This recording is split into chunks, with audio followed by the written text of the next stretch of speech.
Hi, I'm Grace Harman. Welcome to a day in my life as a reporter and weekend morning anchor at WBOC News on the Delmarva Peninsula.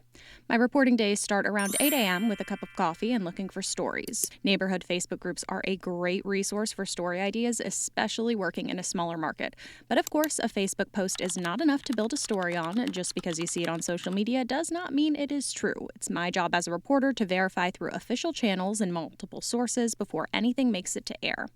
Once I file my pitches and get ready, it's off to the station for our 10 a.m. editorial meeting. When I get my assignment, I set up interviews if I can, gather my equipment, and hit the road.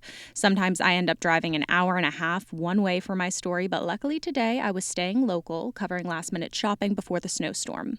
This was an MOS-driven story, or man on the street, which means I had no interview set up and had to ask strangers.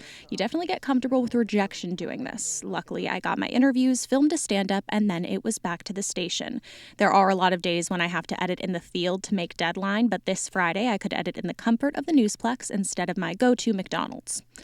I scripted, recorded my voiceover, and edited my package. Each day, reporters are expected to do a minimum of a package, a VOSOT, which is a video and a different interview soundbite than what appears in the full story, hold sound for later shows, and an accompanying web article. Usually my days end around 7, but today I finished all my work early. Good thing, too, because Saturday morning my alarm goes off at 3 a.m. and I'm back at the station around 3:30. Our Saturday show is 2 hours of straight news, local and national. First thing, I help write some short local VOs and record radio hits with the top topics of the morning. A common misconception is that anchors have hair and makeup. Nope, all the anchors at our station do their own hair and makeup before getting on camera.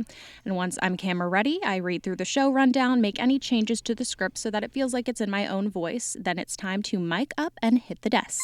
Good morning. I'm Grace Harman. Welcome to WBOC News this morning. It is 6 o'clock on this Saturday, January 24th.